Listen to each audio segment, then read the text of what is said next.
एक बार मैं फिर से आपके सामने हाजिर हूं, सिमरनजीत सिंह, और आप मेरे साथ देख रहे हैं हमारा खास कार्यक्रम मिशन खेतीबाड़ी। इस कार्यक्रम के जरिए हम आपको दिखाते हैं जिले भर की वो खबरें जिनका किसानों और खेती से सीधा सरोकार होता है। शुरू करते हैं खेतीबाड़ी का ये खास बुलेटिन।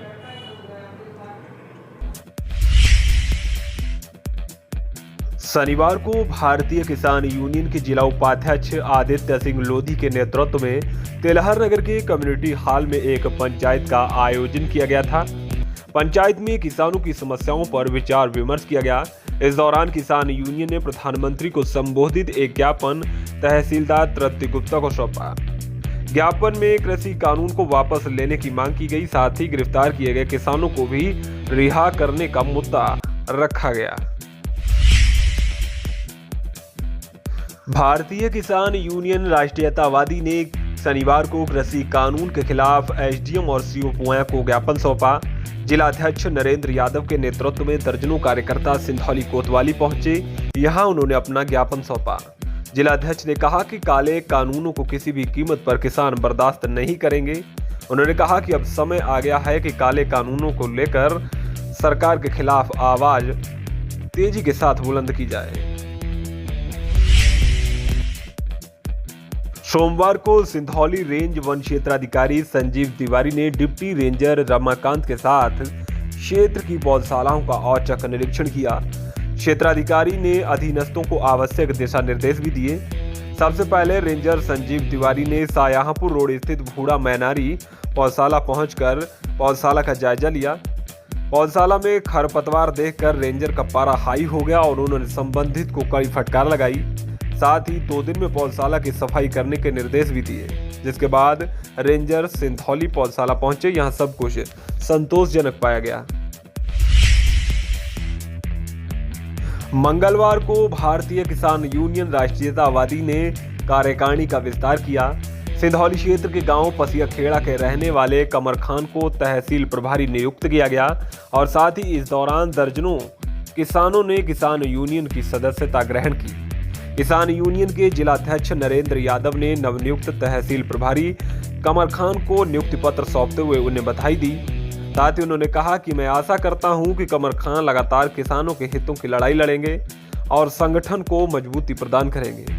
वहीं इस दौरान जिलाध्यक्ष नरेंद्र यादव ने केंद्र सरकार पर हमला बोला। नरेंद्र यादव ने कहा कि केंद्र सरकार किसानों पर जबरदस्ती काले कृषि कानून थोपना चाह रही है, जिसे किसान किसी भी कीमत पर बर्दाश्त नहीं करेंगे। बुधवार को थाना सिंधौली क्षेत्र के बारापुर गांव में एक किसान की धारदार हथियार से गला रेत कर हत्या कर दी गई। यहां का रहने वाला 40 साल का किसान गुड्डू सुबह घर से शौच के लिए निकला था। जब गुड्डू घर वापस नहीं लौटा तो घर वाले खेत पर पहुंचे तो वहां खून से लथपथ किसान गुड्डू की लाश मिली। गुड्डू की धारदार हथियार से गला रेत कर हत्या की गई थी। लाश के पास में ही धारदार चाकू और चप्पलें मिली। हत्या क्यों और किसने की इस बात का भी पता नहीं चल पाया है। फिलहाल हत्या के बाद से पुलिस छानबीन में जुटी हुई है। भारतीय किसान यूनियन भानुगुट के कार्यकर्ताओं ने किसानों की तमाम समस्याओं को लेकर मुख्यमंत्री को संबोधित एक ज्ञापन जिला प्रशासन को सौंपा। किसान यूनियन ने मांग की है कि वर्ष 2019-20 का गन्ना किसानों का बकाया भुगतान कराया जाए। साथ ही क्षेत्र में घूम रहे आवारा पशुओं को गौशाला में पहुंचाने की भी मांग की है। किसान यूनियन का कहना है कि आवारा पशु किसानों की फसलों को बर्बाद कर रहे हैं, जिससे किसानों को आर्थिक नुकसान हो रहा है। चीनी मिलों से निकली गन्ने की खोई का इस्तेमाल किस तरह से मशरूम का उत्पादन के लिए किया जा सकता है, जिसके लिए हमने बात की है गन्ना शोध संस्थान के प्रसार अधिकारी डॉक्टर संजीव पाठक जी से। किस तरह से हम खोई का इस्तेमाल करें और मशरूम का उत्पादन करके अपनी आय को बढ़ावा दें, इसके लिए आइए देखते हैं ये खास रिपोर्ट। मिशन खेतीबाड़ी देख रहे सभी किसान भाइयों का एक बार फिर से बहुत बहुत स्वागत है। आज हम एक खास विषय पर एक बहुत ही रोचक और अच्छी खबर एक लेकर आए हैं हम किसान भाइयों के लिए। उनको हम आज बताएंगे कि गन्ने की जो खोई है, गुड़ निकालने के बाद में जो खोई बचती है उसका सही तरीके से इस्तेमाल कैसे किया जा सकता है, उससे क्या फायदे लिए जा सकते हैं। हमारे साथ इस समय मौजूद हैं उत्तर प्रदेश गन्ना शोध संस्थान के डॉक्टर सुनील पाठक जी, उनसे बात करेंगे, क्योंकि उन्होंने एक खास पहल की है, एक नया प्रयोग किया है, कहा जाए तो नया प्रयोग किया है, जिससे कि उन्होंने गन्ने की बैगास और जो खोई है उससे मशरूम किया है, मशरूम तैयार किया है। उनसे बात करेंगे कि ये आइडिया उनके दिमाग में कैसे आया और कितना इफेक्टिव है। जी, एक्चुअली ये दिमाग में इसलिए आया कि हम लोग गन्ने से जुड़े हुए हैं और गन्ना संस्थान में हैं, तो हमने देखा कि जो गन्ने की खोई हमारी बच रही है, इसको किस तरीके से और प्रयोग कर सकते हैं। तो हमने सबसे पहले भूसे पे मशरूम करके देखा तो अच्छा हुआ, लेकिन यह है कि उसकी लागत हमें ज़्यादा आ रही थी। तो हमने सोचा क्यों ना इसको बगास पे करके देखा जाए। और गन्ना किसानों, चूँकि हम गन्ने के संस्थान में हैं तो गन्ना किसानों से जुड़े हुए हैं, तो कई बार किसानों के घर पे भी मैंने देखा कि गुड़ बनाने के बाद खोई जो उनकी बच रही है, वेस्टेज हो रही है, तो इसको किसान भाई किस तरीके से प्रयोग कर सकते हैं, इसलिए मैंने इसको किया और देखा कि इसका बहुत ही बेहतर रिजल्ट मिला है। और खोई को भिगो करके और भिगोने के बाद पॉलीथीन में रख करके हम उसका स्पान डाल देते हैं, तो लगभग 15 दिन में हमें ओस्टर मशरूम तैयार हो जाता है।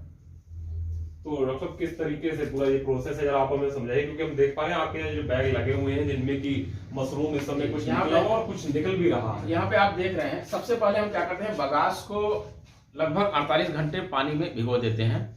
भिगोने के बाद बगास को हमें उपचारित भी करना होता है। तो उपचारित करने के दो तरीके हैं। अगर हम प्योर ऑर्गेनिक की अगर बात करें तो इसको हम बगास को लगभग आधे घंटे तक 110 डिग्री टेम्परेचर पे उबाल देते हैं। उबालने के बाद फिर इसको ठंडा कर लेते हैं। ठंडा करने के बाद फिर इसको पॉलीथीन में भरते हैं। दूसरा, रासायनिक उपचार की अगर हम बात करें तो रासायनिक उपचार में हम 0.02% अर्थात 100 लीटर पानी में 20 ग्राम बायोस्टीन और 20 ml फार्मेलिन लेते हैं।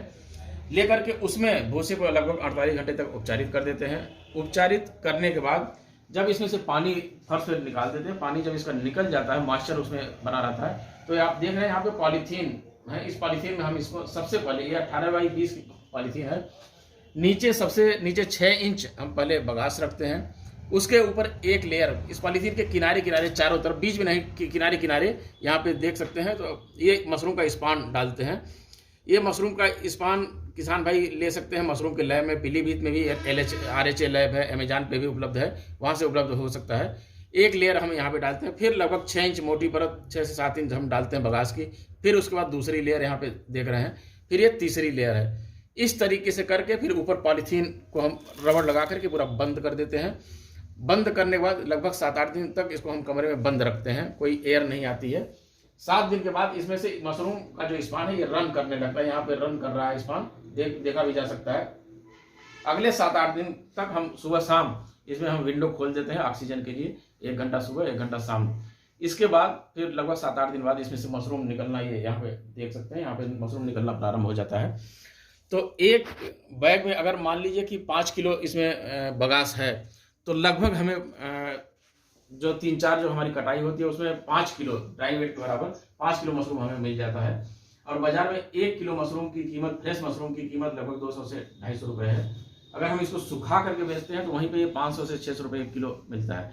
तो ये किसान भाइयों के लिए कम लागत में आमदनी का एक अच्छा जरिया बन सकता है, क्योंकि लागत बहुत ही कम आती है। एक बैग को अगर हम बगास से तैयार करते हैं मुश्किल से 30 रुपये, 27-28 रुपये, 30 रुपये के आसपास आती है। तो 30 रुपये में हम, आप सोचिए कि 5 किलो मशरूम अगर हमें मिल रहा है और 5 दूनी 10, 1000 रुपये अगर उसकी कीमत है, तो एक आमदनी का एक बेहतर जरिया है। यहाँ पे तो एक छोटा सा केवल एक ट्रायल के रूप में किया गया, किसान इसको बड़े पैमाने पर, ये इतना बड़ा जो कमरा है इसमें लगभग बड़े आराम से 100 से 125 बैग आ सकते हैं। तो एक आमदनी का अच्छा जरिया हो सकता है किसान भाइयों के लिए। तो डॉक्टर साहब ये भी बताइए किसान भाइयों को किस समय इसको उगाया जा सकता है और कैसा इसके लिए वातावरण चाहिए होता है। बिल्कुल, ये सबसे महत्वपूर्ण चीज यही है कि इसमें टेम्परेचर और ह्यूमिडिटी जो है, तापमान और आर्द्रता हमें मेंटेन करने की जरूरत होती है। इसको हम सितंबर से लेकर के और लगभग मार्च अप्रैल तक तैयार कर सकते हैं। यूं कहें कि जब 20 से 30 डिग्री टेम्परेचर रहता है इसके लिए आवश्यक होता है। हाँ, दिसंबर और जनवरी में अगर टेम्परेचर थोड़ा डाउन होता है तो उस समय इसकी बढ़वार रुक जाती है, लेकिन जैसे ही टेम्परेचर सही होता है तो फिर इसकी बढ़वार होने लगती है। तो इसको सितंबर से लेकर के हम मार्च अप्रैल तक कर सकते हैं नेचुरल कंडीशन में। अगर हम साल भर करना चाहें तो साल भर भी कर सकते हैं, लेकिन कमरे में हमें टेम्परेचर के लिए एयर कंडीशन या कुछ और चीज़ें लगानी पड़ेंगी। लेकिन 6-7 महीने तो हम नेचुरल कंडीशन में इसको कर सकते हैं। ह्यूमिडिटी की अगर बात करें तो आर्द्रता 80 से 90 डिग्री की होती है, जो इस समय मेंटेन रहती है। अगर ह्यूमिडिटी कम भी रहती है तो हम पानी का स्प्रे करके इसको मेंटेन कर लेते हैं। यहाँ पे टेम्परेचर और ह्यूमिडिटी लगा भी है, जिसके हिसाब से हम कमरे को मेंटेन करते रहते हैं। तो ये थे हमारे साथ डॉक्टर सुनील पाठक जी, जिन्होंने बताया कि किस तरीके से मशरूम की खेती की जाती है और खासकर जो गन्ने का अवशेष बचता है, उड़ निकालने के बाद उसका सही तरीके से इस्तेमाल कैसे किया जा सकता है, उन्होंने बताया है, जिससे मशरूम की खेती की जा सकती है। आपको बता दें कि मशरूम सेहत के लिए काफी पौष्टिक माना जाता है, कई बीमारियों में लाभप्रद भी है। तो ऐसे में हम यही चाहेंगे कि जो गन्ने के फसल अवशेष है, हमारे किसान भाई उनका सदुपयोग करें और इस तरीके के जो प्रयोग किए हैं डॉक्टर सुनील पाठक जी ने, उनको जमीन पर लाया जा सके। सायाहमपुर से बलजीत सिंह और नितेश गंगवार के साथ सिमरनजीत सिंह। अगले 5 दिनों में सायाहमपुर जिले का मौसम कैसा रहेगा, ये किसानों के लिए फायदेमंद होगा या फिर किसानों को किस तरह से कृषि को लेकर अपनी तैयारियां करनी है, ये जानने के लिए आपको दिखाते हैं हम मौसम की जानकारी। तो आइए लिए चलते हैं मौसम के मिजाज की ओर।